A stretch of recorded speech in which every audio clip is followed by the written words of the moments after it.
Coming up in today's newscast, Gaza sends dozens of rockets over the border into southern Israel. State prosecutors are allegedly close to indicting the Netanyahus, and United States weapons manufacturer Lockheed Martin opens a kindergarten.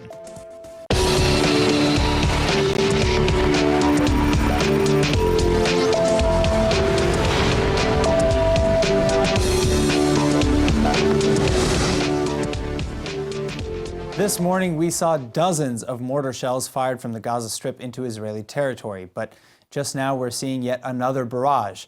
2 rockets have apparently struck Israeli territory near a kibbutz in the region, and this mirrors a similar close call this morning when a mortar shell actually struck a children's kindergarten.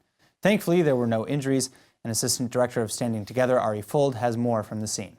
Hi, Iran. Ari Fold here. I'm on the border of Gaza in a kibbutz in the area. What you're seeing behind me is a kindergarten. You can see the marks on the wall from the shrapnel that blasted through the wall over there. This tree is completely shaven down on the left side. You can see the damage inside the kindergarten playground, also on top of the shelf over there. Over there in the pole, you can see a huge gash in the pole right there. A huge hole that blew through the pole from the shrapnel of the mortars. I have in my hand one piece of shrapnel. This place is covered in these small pieces of shrapnel. This happened at 7:30 in the morning, just minutes before kids and parents arrived here for their day in school. If this would happen just 20 minutes later, we would have had a real tragedy in our hands. I have to say the people here are unbelievably strong. The kindergarten is now packed with kids. Things are going on as normal here. The IDF has said that they're going to already retaliate. And as I'm standing here for the last 20 minutes, there have been explosions that I hear from the far distance, knowing that the IDF is already retaliating in Gaza. Again, not like reported 27 missiles, rockets were fired at Israel, but rather 56 mortars have been fired, according to the IDF, into Israel in different areas. I'm just standing in one area in a kindergarten where Hamas was aiming to murder Israeli Jewish children. Now, in both attacks, the shots triggered alarms throughout southern Israel and activated the Iron Dome missile defense system. The majority of these missiles have been intercepted by Israel countermeasures, and no specific group has claimed responsibility for either attack as of yet. But this comes mere days after the Islamic Jihad terror cell promised vengeance over an Israeli retaliation that killed 3 members of the terror group on Sunday. هذا تصعيد خطير من قبل الاحتلال الصهيوني، والاحتلال يتحمل كامل المسؤولية عن هذا التصعيد وتداعياته، وليعلم هذا المحتل بأن الإجرام سيقابل برد للمقاومة. Prime Minister Netanyahu summoned an emergency meeting today to discuss these mounting tensions. ישראל רואה בחומרה את ההתקפות עליה ועל יישוביה על ידי החמאס והג'יהאד האסלאמי מרצועת עזה. צה"ל יגיב בעוצמה רבה על ההתקפות הללו. ישראל תגבה מחיר כבד מכל מי שמנסה לפגוע בה, ואנו רואים בחמאס כנושא באחריות למנוע התקפות אלה נגדנו. But on top of this, we've already learned that IDF troops have apparently demolished a smuggling tunnel built underground beneath the Gaza Strip. Though incomplete, the tunnel apparently already extended almost a kilometer into both Israeli and Egyptian territory. This is likely part of an ongoing IDF counterattack for these missile attacks, and the IDF has just conducted at least 35 airstrikes against Palestinian terror targets in the Strip. Returning now to the studio with more on the developments in Gaza is founder and executive director of the Israel Institute for Strategic Studies, Dr. Martin Sherman. Thank you very much for coming back in. Thank you for having me again. So my first question to you is, what should Israel really be doing? What is Israel's responses that are, Well, it's very easy for me to sit in an air-conditioned studio and offer advice, but that doesn't mean to say that my advice is not correct. Every single one of those mortar shells that came into Israel today was basically an attempted murder, to murder the residents of the around the Gaza Strip. And what has Israel not tried over the years? We tried negotiated sovereignty, we tried unilateral withdrawal, we tried benign neglect. The truth of the matter is, and what I'm saying is, I think there's a simple solution to Gaza. And when I say simple, I don't mean an easy solution. I think the difficulty is rooted in the brutal simplicity of what I'm going to say now. It's the only solution to Gaza is not reconstruction, but deconstruction. There is not violence in Gaza because of the poor economic conditions. There are poor economic conditions because of the violence. The siege in Gaza is not the cause of Arab enmity. it's the consequence of Arab enmity. It wasn't sort of a caprice or sort of an Israeli whim that suddenly said, no, let's cut off the area. And because of the nature of the society in Gaza, this will go on and on and on. And in the end, to put it bluntly, there will either be a large Arab population in Gaza or Jews in the Negev, but there won't be both over time. So, so again, what do you suggest be done, to fix this issue? I think the first thing is to stop considering the Palestinians as prospective peace partners and relate to them as the way they relate to themselves, as implacable enemies, and treat them as such. I think that the continuation of humanitarian aid doesn't do anything to mitigate the conflict. It just perpetuates the conflict. And I think. But can we not agree that out of the roughly 2 million Gazans who are living in the Strip right now, not all of them, are in Hamas's pocket? Well, first of all, yes, but that's irrelevant. In the Second World War, not all the Germans were bad people, but when you have a clash of collectives, you must decide which collective you want to win, yours or theirs. And if you're willing to sacrifice your individual, your collective rights for their individual rights, you're going to lose. And I do think there should be a humanitarian solution to Gaza, but a completely different one. It should be a humanitarian effort aimed at relocating and rehabilitating the non-belligerent Gazas elsewhere, out of harm's way, out of the clutches of the cruel, corrupt cliques who've controlled their lives for decades and led them from disaster to disaster. And we can carry on, if you look at the conditions of Gaza today, if you back in 2005 warned that what happened in Gaza is what will happen. In other words, they will no longer just have primitive rockets with a range of 5 kilometers and a war weight of 5 kilograms, but it will have rockets of 100-kilometer range with 100-kilometer war weight, myriad of tunnels, using kites and drones. I mean, what are you waiting for them to develop non-conventional payloads on drones so you can drop a biological cache over some city in the south, or are we waiting for them to develop anti-aircraft capability? What are we waiting for? There is going to be no consensual conclusion to the fighting in Gaza, only a coercive one. And the question is, are we going to let the Gazans choose the time to precipitate that clash, or should we initiate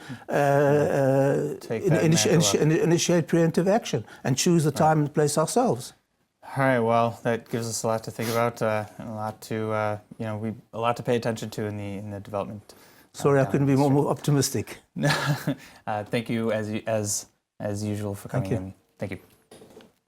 Now, both Prime Minister Netanyahu and his wife Sarah are facing a number of corruption allegations, and now several of those police investigations appear to be coming to a head.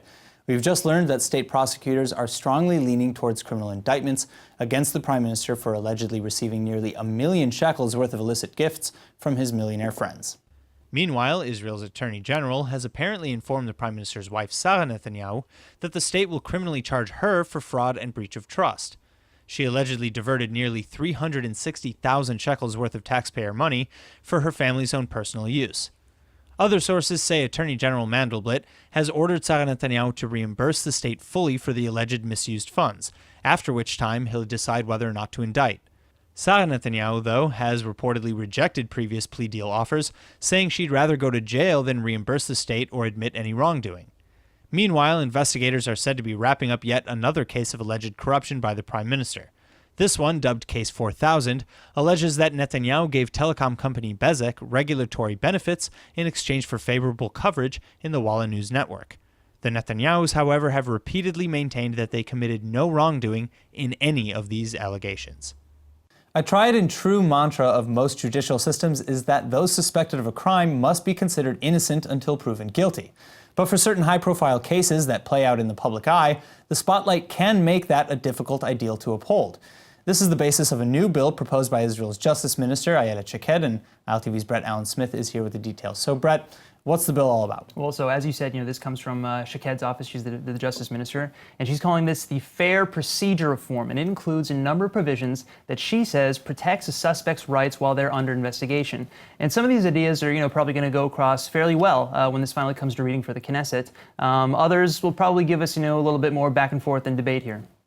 All right, so take me through these provisions then. What can we expect? Okay, so there's one that's actually really interesting. There's a clause in this bill that would give suspects the legal right to record their conversations during their police interrogations. And that's obviously a very significant addendum when you think about it. I mean, there's a lot of stories out there about, Israeli cops using, let's say, harsh tactics when it comes to interrogations. There's even been cases of forced confessions, allegations, and forced confessions that also didn't turn out to be accurate in the end of the day. No, I mean, that's a huge idea and a really surprising one as well. I mean, a lot of countries would never even pitch an idea like that. What else is on the table? Well, here's another big one. I mean, this bill would potentially make it illegal for the media to take photographs of suspects in a courtroom while the court's in session. Now, this is an idea, obviously, with a lot of precedent, of course. In many criminal and even civil cases, at least in the United States, there's no photography allowed in courtrooms either, and that's why you have those, those courtroom sketches. And here in Israel, generally any kind of photography is totally restricted when it comes to military court hearings specifically. So extending that all to, to civil and criminal cases might just be, a natural extension of those rights in this case as well. That might be the argument. Well, we can't ignore that lately the role of the justice system itself has become a source of debate in Israel. I mean, Netanyahu's government has proposed several bills that would actually block the High Court's power to block legislation that it deems unconstitutional in the first place. And just earlier this week, I mean, we talked about a new proposal that would block the media from even publishing stories about new investigations opened against top government officials. Is Shaked's bill part of this trend? Well, I think a lot of people would say yes, maybe. I mean, Israel's Attorney General definitely would say yes. Attorney General Mendelblit has said that the entire justice system is under attack with all these reforms, and if that is the case, there's an argument to be made that democracy itself could be at stake here. But again, these proposals in this case come from a position of defending the rights of the accused, and anyway, therein lies the whole debate. All right, well, we'll certainly see where this goes, Absolutely. And thanks for the update, Brett. Of course. Now, the family of a fallen IDF soldier killed in 2014's Operation Protective Edge have renewed their efforts to get their son's body returned. The remains of Hadar Golden have been in Hamas's hands in the Gaza Strip for nearly 3 years now, and the Golden family is now attacking Prime Minister Netanyahu, claiming his cowardice and defeatism is why no progress has been made in returning their son. The family has attacked Prime Minister Netanyahu, claiming his cowardice and defeatism is why no progress has been made on returning their son. The family alleges that the ministerial team tasked with overseeing this matter, of which Netanyahu himself is a member, has not even convened since 2016. This appeal was made publicly to a bereaved crowd yesterday in Petah Tikva. The body of a second fallen IDF soldier, Oron Shaul, is also currently being held in Gaza. In addition, 2 Israeli citizens who may still be alive are also reportedly being held by Hamas. Apparently, the 2 Israelis willingly entered the Gaza Strip some years ago, and both are said to be suffering from mental disabilities. Human rights groups have long campaigned for their release, as well as the return of both fallen soldiers. The Israeli government has made tepid steps towards prisoner swap deals with Hamas in the past, but the terror group's high demands have often ended talks before they get going. Rumor is that the current possibility of a long-term ceasefire deal between Hamas and Israel may include such a swap. In the meantime, though, the Golden family intends to seek action in Israel's High Court to mobilize the government to action. Stunning developments have now just been revealed in an ongoing investigation into alleged police misconduct.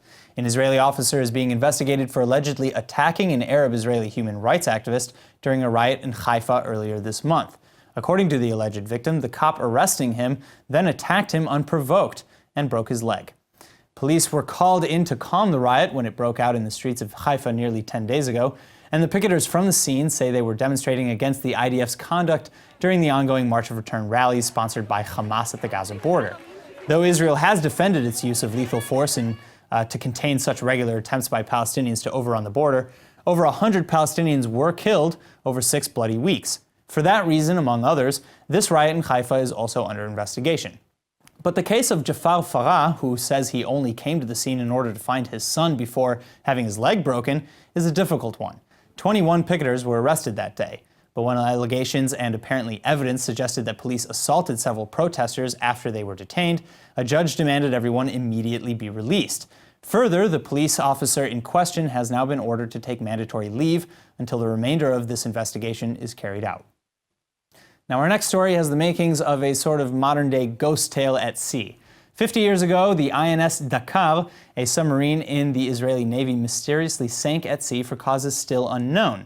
Adding more intrigue, it took rescue teams nearly 31 years to finally discover its remains. Well, now, for the first time ever, undersea footage of the sub's wreckage has just been released to the public. a tantalizing peek into a mystery that's only getting deeper and deeper.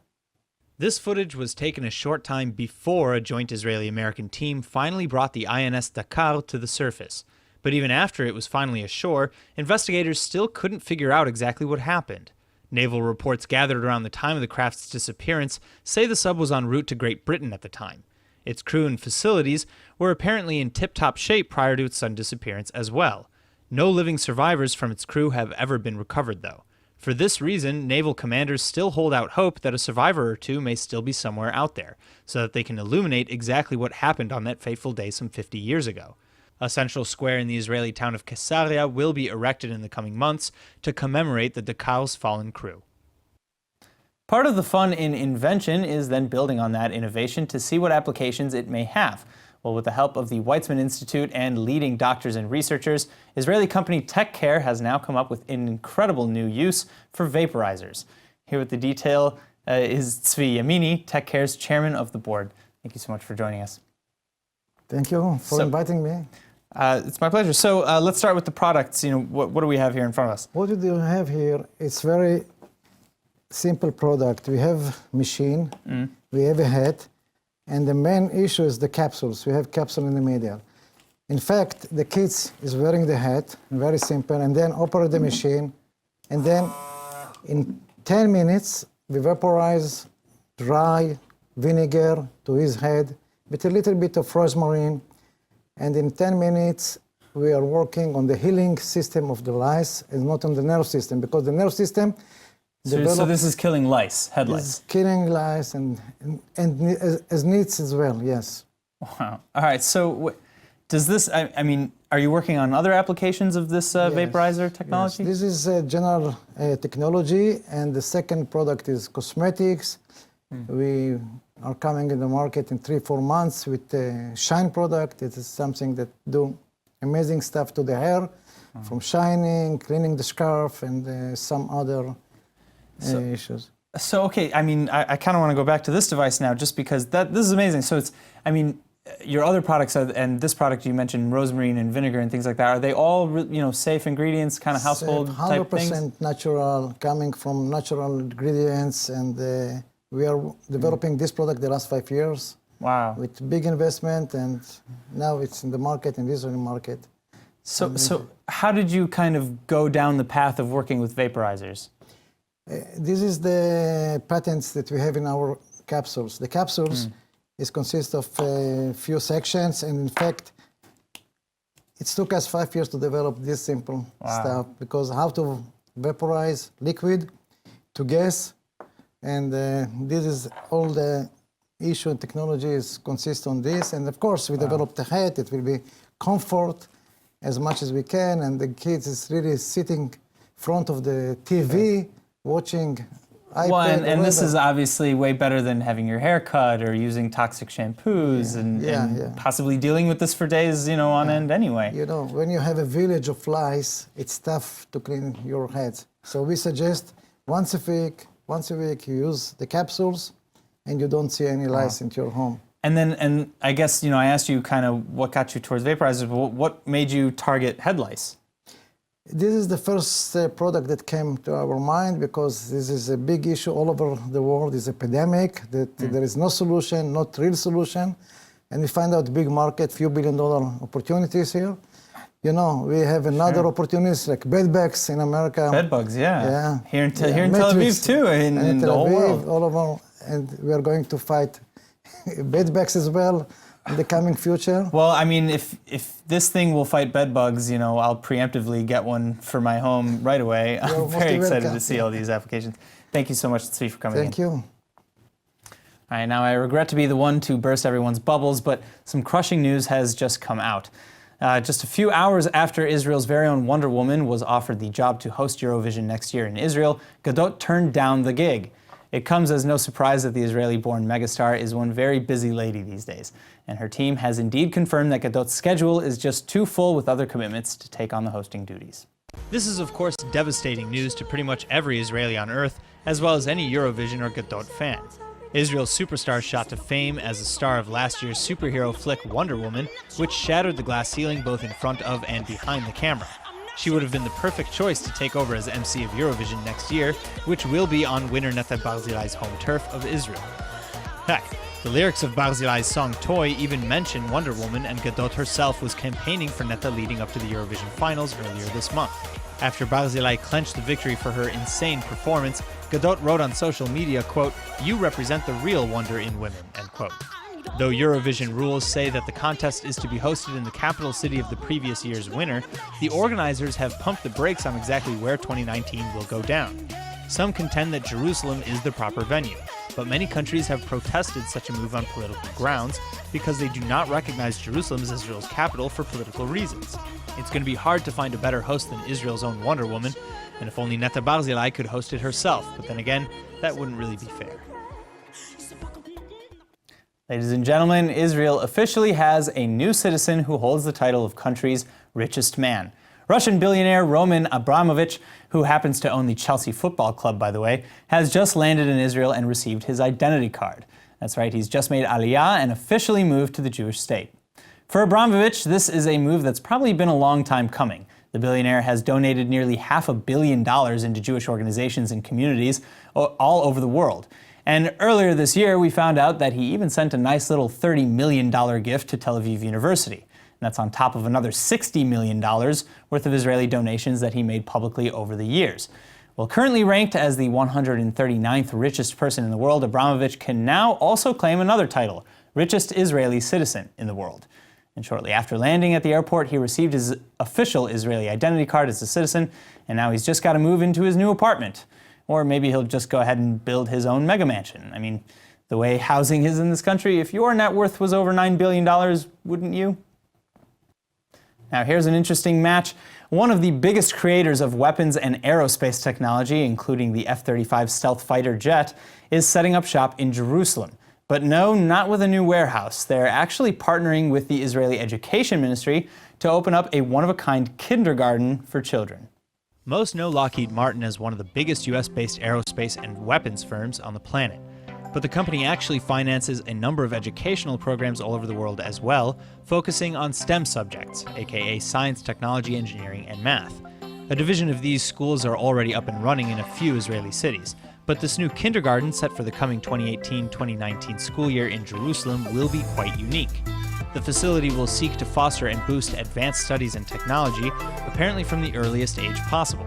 Kids as young as 5 or 6 will be provided with their very own computers, space-related texts, and even robotics projects. Israel is already known as the startup nation of the world, a place where science fiction ideas merge with real-life solutions under the flagship of Israeli innovation. Well, with facilities like these, you can be sure the next generation's already set to take things up a notch. Lockheed's kindergarten will cost nearly $250,000, with the American company footing most of the bill.